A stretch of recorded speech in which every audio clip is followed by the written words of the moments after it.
Please keep going.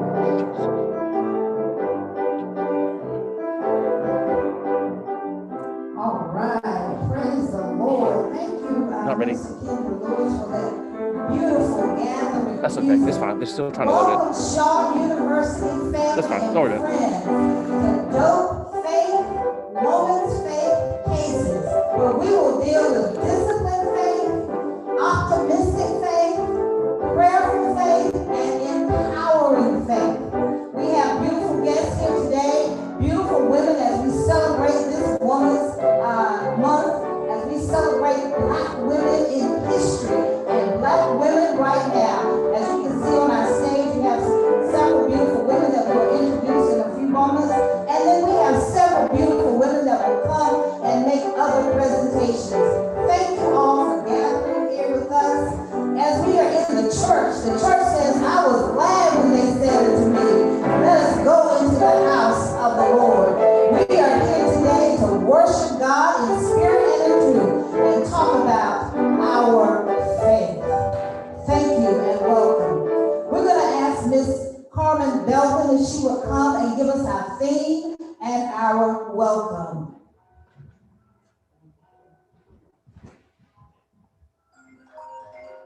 Good morning, everyone. Good morning. It is my pleasure to welcome to you again to our Women with Dope Faith program today. As Dr. Cochran said, this program is a celebration of Women's History Month, which commemorates and encourages the study, observance, and celebration of the vital role of women in American history.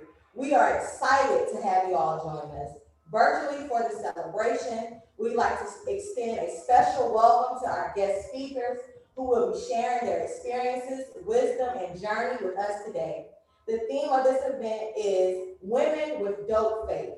Now, what is dope faith? We've already heard from Dr. Cochran, but let me reiterate that for you. DOPE is an acronym that stands for discipline, optimistic, prayerful, and empowering. And as many of us know, faith is belief and assurance. Faith is confidence in what we hope for and the assurance that the Lord is working even though we cannot see it. With this theme, we aim to encourage both men and women to embody their personal dope faith, as you too have a vital role in society. Please listen in and enjoy. Again, welcome to you all. We hope that today inspires you. Thank you, Ms. Belvin. And again, Shaw University family and friends, just want to remind you of a few things. We are live on Facebook. We are live on Zoom. So we ask that you mute your devices unless you are talking. And please feel free to comment and share and join as you're joining us online. Thank you and welcome once again. At this time, we're going to ask a dear sister of ours, Ms. Janelle Odom, if she would come and present her version of Ain't I a Woman? Thank you. Well, children, where there is so much racket, there must be something out of kilter. I think that splits the Negroes of the South and the women of the North, all talking about rights. The white men will be in the fix pretty soon. But what's all this we're talking about? That man over there says that women need to be helped into carriages and lifted over ditches, and to have the best place everywhere. Nobody ever helps me into carriages or over mud puddles or gives me any best place. And ain't I a woman? Look at me. Look at my arm. I have plowed and planted and gathered into bars, and no man could feed me. And ain't I a woman? I could work as much and eat as much as a man when I could get it. I could wear the lashes as well. And ain't I a woman? I have borne 13 children and seen most all sold off to slavery. And when I cried out in my mother's grief, none but Jesus heard me. And ain't I a woman? Then they talk about this thing in the head. What's this they call it? Intellect. That's it, honey. What's that got to do with women's rights or Negroes' rights? If my cup won't hold but a pint and yours holds a quart, wouldn't you be mean to not let me have my little half measure full? Then that little black man right here, he says women can't have as much rights as men because Christ wasn't a woman. Where did your Christ come from? Where did your Christ come from? from God and a woman. Men had nothing to do with him. If the first woman God made was strong enough to turn the world upside down all alone, these women together ought to be able to turn it back and get it right side up again. And now they're asking to do it. The men better let them. Obliged to you for hearing me, and now old Sir Junior got nothing more to say. Thank you. Amen. Thank you, Ms. Odom. Let's give her a virtual hand. Yes, yes. There are several women who are phenomenal that have come through Shaw University, starting with Miss Sarah Tucker and the women of Shaw. It is often said that behind every great man is a great woman. In the case of Shaw University, the cliche turns out to be true. During the early years of Shaw, founder Henry Martin Tupper's wife, Sarah, was perhaps just as significant. She started hosting Bible study lessons for newly freed African American women in the Tupper's own home. And when they first arrived in Raleigh, Henry hosted similar classes for men in the hotel downtown. These classes were the start of what eventually became the first institution of higher learning for Blacks in the South. Estee Hall, dedicated to higher learning for African American women. When Estee Hall was completed in 1874, it was the first building dedicated to higher learning for African American women in the United States. Estee Hall holds not just the foundation of life over the past 143 years, but the building has seen both good and bad days. The building has stood through Reconstruction, it has stood through Jim Crow and the Civil Rights Movement, and continues to be a symbol of power for education to uplift people of color and women. Today's Estee Hall is the home of the office of our very own president, a woman in her own right who is beautiful, bold, and brand. Dr. Paulette Dillard is the fourth female president of Shaw University. Dr. Dillard was preceded by Toshmi Ann Du Bois, Irma McLaughlin, Dorothy Cowser Yancey, and is far the only woman in a fundamental leadership role here at Shaw. A few of these women include Dr. Pamela Denning, Interim Associate Vice President for Academic Affairs, Dr. Renita Dusenberry, Interim Vice President for Academic Affairs, Ms. Cynthia Traham, and Ms. Marilyn Richards, Vice President of the Office of Institutional Advancement. And not only that, but every woman that is represented at Shaw University who has graced the campus, who will grace the campus, who graces the United States, who graces this world. We have some phenomenal women. And we have some phenomenal women here today. One in that of Miss Kendra Lewis. And she is adorned with a beautiful crown upon her head.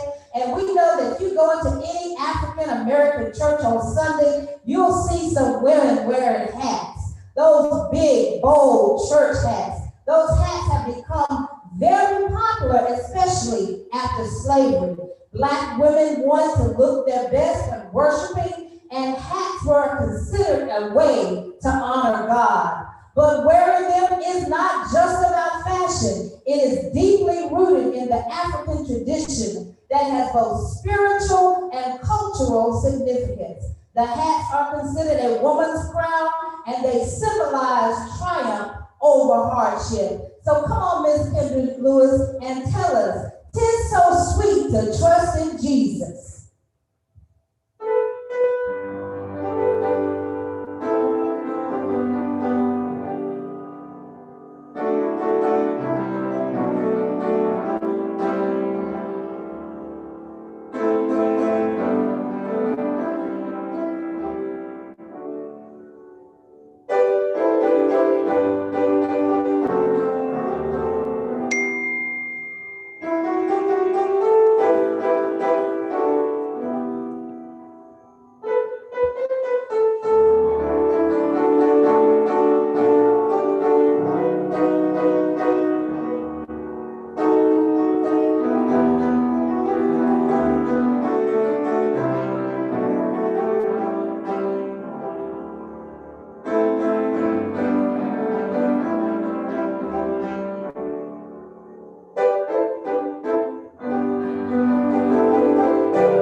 dope women here today.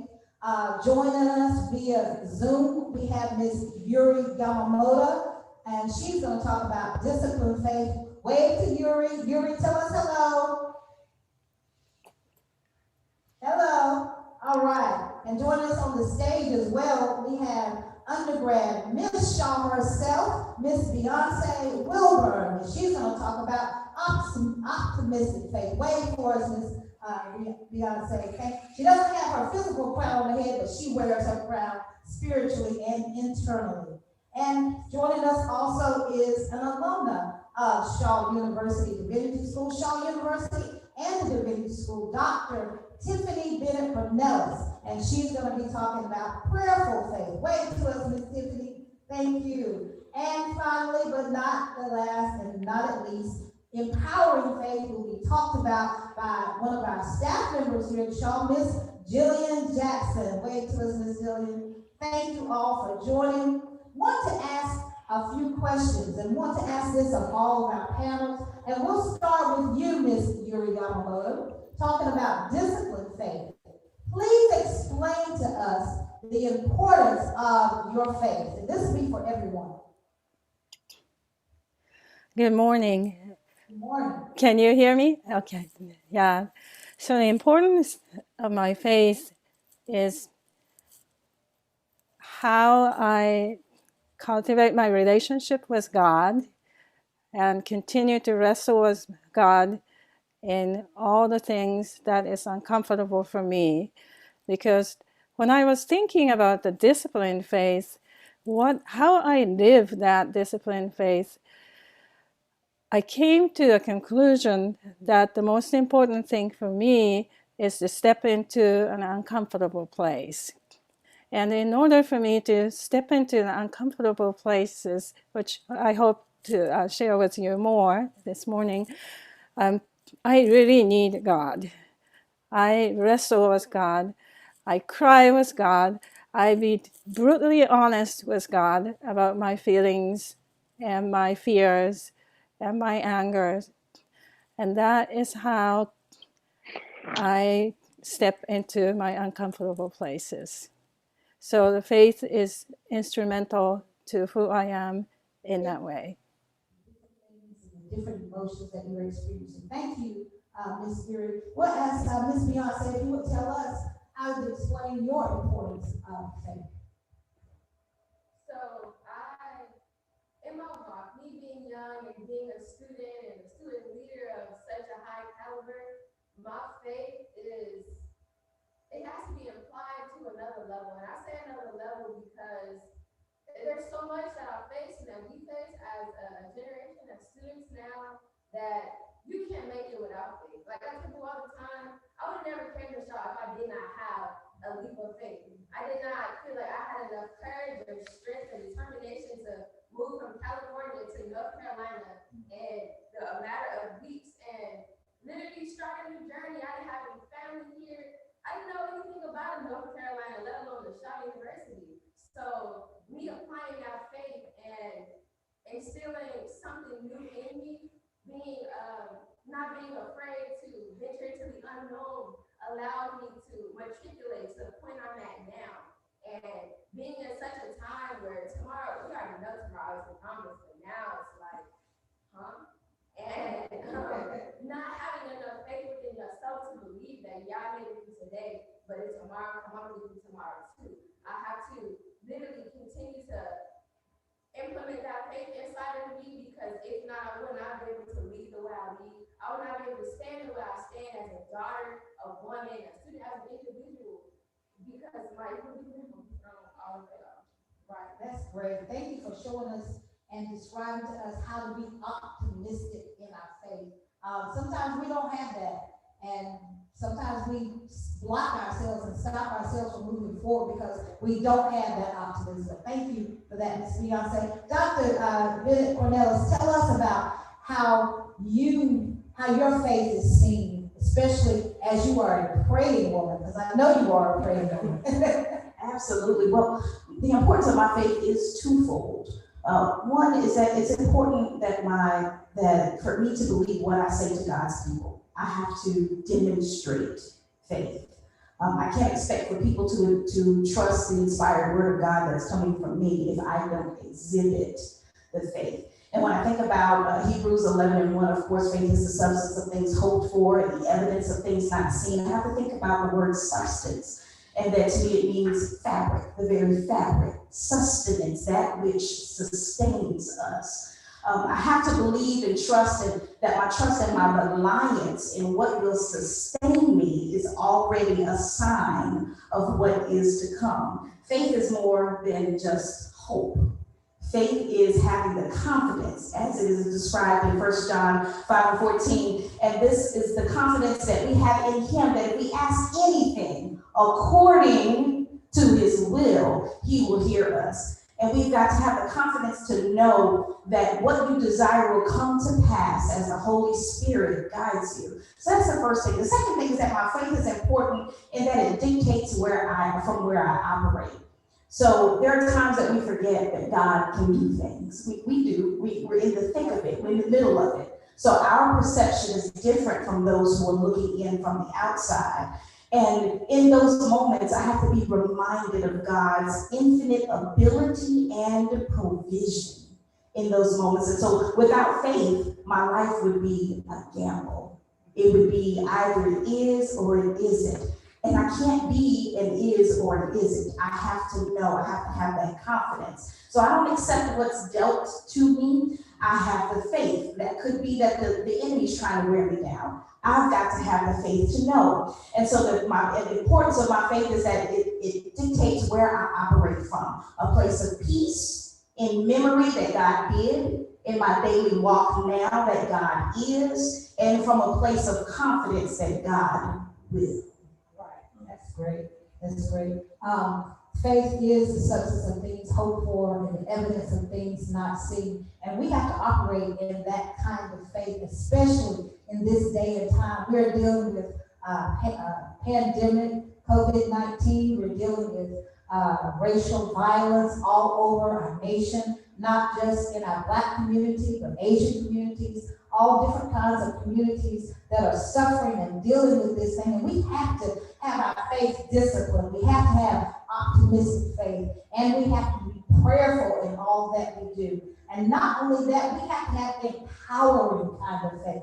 That faith that says, I am who I am, and I will be who I'm going to be, and there is nothing that can stop you. Miss Jillian Jackson, she's a staff here at Shaw, and she can tell us exactly about empowering faith. So when I think about the word empowerment, you think power because it's in the word itself, you know. So when you're thinking about your faith, it is the things that are unseen. You have to believe in yourself. You have to believe that, you know, through faith, I can do all things. And through this, you can use affirmations. You can use, you know, each other. And that's important. In the time we live in, we have to empower one another. And we have to encourage each other and show each other that through faith, we can do anything. I'm a millennial. So, you know, we're the generation of we're just going to do it. We're going to jump out there. And it may seem reckless, you know, to many people, but we have that faith. That's an underlying thing. We have the faith that we have everything we need, that God has given us everything we need to go forth and prosper. So we empower ourselves, we empower each other, and we affirm that we can do these things because we know that He's already given us everything we need.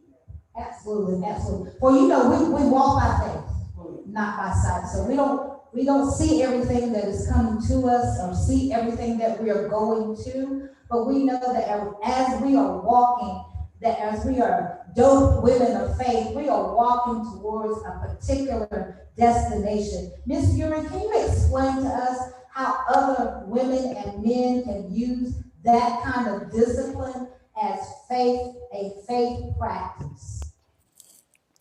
So, first of all, Dr. Cochran, thank you for mentioning the violence against Asian Americans, because that is very heavy on my heart this morning. And one of the important things for me, so the discipline is I mentioned to walk into the uncomfortable places. And I wanted to share with you three aspects of walking into uncomfortable places for me. So one is to break the silence. There is definitely a stereotype of Asian women being a submissive wife. And this, and also model minority myth, those things have bound us from speaking out our truth. Even in the face of such horrific violence, we might just smile and just say, no, that's okay. I'm okay. I'm not the trouble. But in reality, my anger and fear is just burning inside. So the speaking out, even if it's uncomfortable to me, is a discipline, because Jesus said to love your neighbor as yourself. And to me, the speaking out my truth is about loving myself and my neighbors. And it doesn't stop about Asian Americans who look like me, but talk about all the injustices done for all the other people, particularly African Americans. So that is one. And then the next thing, this is a little bit harder, is to actually talk about my own complicity and participation in the systems of oppression. Because the first almost 3 decades since I came to this country in the 1980s, my American dream was to become a white man so I can be successful. I mean, I wasn't aware that what I was doing, but now I know that's what I was doing. And to talk about this, my own misogyny, my own racism against myself, all the Black people, it is so hard to talk about it. But if I don't talk about it, again, Jesus said, don't go and try to fix your neighbor's speck in the eyes. I have to really recognize the log in my eyes. So how could I say the white men are the problem when I also harbor the same kind of sentiments, which even if I try to get rid of them, they are still there because I internalized all of them. So that is another place where I think the disciplined faith has helped me to continue to examine myself and to talk about this very uncomfortable things. And then finally, there's also Jesus saying, love your enemies. And this is by far the most difficult thing. How could I love this young white man who killed so many people who look like me? How could I do this? And this is where my chaplain training and the work as a chaplain has been very helpful, because I have seen the pains and sufferings even in the hearts of white men. And as I got to know these white men's vulnerability and the pain that resonated with me, I have been able to bridge some of my divides, especially in my own heart. I wanted to reject them, but no one can, at least for me, to dismantle the systems of oppression. We must work together. That means I have to build bridges. And Jesus beautifully modeled this by saying, Father, forgive them. They don't know what they're doing. So these are the 3 points of my disciplined faith. Thank you. Thank you. I'm so glad that you have shared with us and continue to share with us. We are praying for families everywhere. No matter the color of your skin, no matter whether you are male or female, we are praying for all people. Violence is not cool. It is not dope. So we're praying, we're exercising our faith and praying that God will continue to keep you and all of us in his care.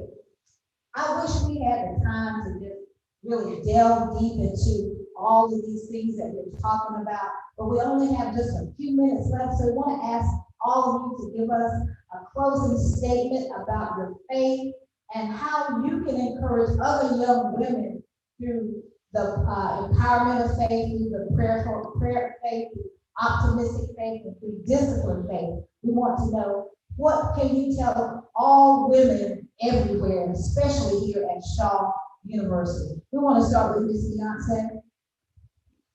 So in regards to your faith and how to always apply it, I reiterate this all the time, and I tell women, and I have to tell myself that I was created on purpose for purpose. So I'm gonna seek my purpose and walk in it. It's hard to believe that sometimes. It's hard to look yourself in the mirror. And actually realize the worth of your power sometimes when you're transparent. It's even hard for me. But I literally tell myself that, so that affirmation is constantly in my aura, in my environment, and it keeps me uplifted, it keeps me going. And I also want to implement finding your own strategies to keep yourself empowered. For example, me, I use affirmations, I use permission slips. I tell myself, I give myself permission to do this today. I give myself permission to say no. I give myself permission to not be okay. And my third one, I just step away. I stop talking. I just get away, because ultimately, if you're not in tune with your star player, there's no way you can orbit in any galaxy, any other star, because you're not right and you're not aligned. But ultimately, I was going to tell you all to seek you and keep you first, because ultimately you can't be a we if you don't start with it. That's great. Thank you. She is representing Ms. Shaw. Let's give her a virtual hand. Thank you. Cornelis, would you give us your closing statement? Tell us about how we can encourage other women in prayer through faith. Thank you, Dr. Cochran. Well, again, I'm really glad to be here back at my alma mater always. Dr. Cochran, thank you so much for the invitation to come, Dr. Johnson. So your prayer has to be definite. Prayer brings the power of God into our situation, and prayer gives you access to God. And so your prayer has to be definite, and you have to be determined in your prayer. I encourage you to develop a relationship with the Lord. Just as you would develop a relationship with any other person, you have to spend time with the Lord, spend time in the Lord's word. In R.A. Torrey's The Power of Prayer and the Prayer of Power, Dr. Torrey says that all that God is and all that God has is at the disposal of prayer. Prayer gives you access to God's power and provision. Remember that. Have a life of prayer, a life of conversation with the Lord. That's good. Thank you. Thank you. Tell us, Ms. Yuri, how we can be disciplined, how you can encourage women to be disciplined in their faith in your closing statement. Okay. You're all beautiful and powerful and vulnerable. Love yourself, love your neighbor, and try to love your enemies.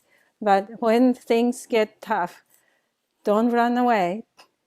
Just be there. Breathe in all the Spirit and God's presence, and then step into your uncomfortable places. Very good. Thank you, Ms. Yuri. And Ms. Jillian Jackson, tell us how we can be empowered, how these ladies can be empowered. Beyonce kind of stole my answer there, so I'm just gonna reiterate what she said. Affirming, you have to affirm yourself. Apple Music has a lot of affirmational soundtracks that you can listen to. You can put up sticky notes all around your house, in your office. You can listen to your favorite song. Just get yourself hyped for what's getting ready to happen, because great things are happening. Surround yourself with people who are equally yoked. Make sure that the people that you are around empower you just as you would empower you, because you cannot pour from an empty glass. So if you're always giving to other people and empowering other people, and they can't give you that same energy and y'all are not on the same path, then that takes away from it. So just make sure that you are, stepping into it, knowing that you can do anything. You are empowering yourself as well as others. Thank you, Ms. Jackson. Thank you, everyone who has joined us here today. We are glad that you have shared with us, and we hope that you have learned something positive, something encouraging. Learn how to be disciplined in your faith, and learn how to be optimistic in your faith, prayer in your faith, as well as empowered in your faith. I want to leave you with this. Every dope woman of faith, we want to remind you, as Maya Angelou reminded us, rise. Still I rise. You may write me down in history with your bittersweet lies. You may tread me in the very dirt, but still like dust, I'll rise. Does my sassiness upset you? Why are you beset with gloom? Cause I walk like I've got oil wells pumping from my living rooms, just like moons and like suns, with the certainty of tides, just like hopes springing high, still I rise. Did you want to see me broken? Somebody did. Bowed head and lowered eyes, shoulders falling down like teardrops, weakened by my soulful cries. Hey, does my haughtiness offend you? Don't take it so hard, cause I laugh like I got gold mines digging in my own backyard. You may shoot me with your words. You may cut me with your eyes. You may kill me with your hatefulness, but still like air I rise. Does my sexiness upset you? Does it come as a surprise that I dance like I've got diamonds at the meeting of my thighs? Out of the huts of history, shame I rise. Up from a past that's rooted in pain, I rise. I'm a black ocean, leaping and wide, welling and swelling I bear in the tide. Leaving behind nights of terror and fear, I rise. In a daybreak that's wondrously clear, I rise. Bringing the gifts that my ancestors gave, I am the dream of hope of all above the slave. I rise, I rise, I rise.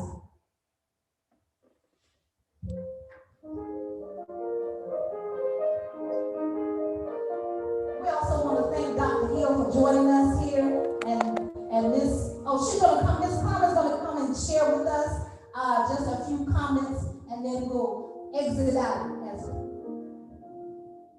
Thank you, ladies.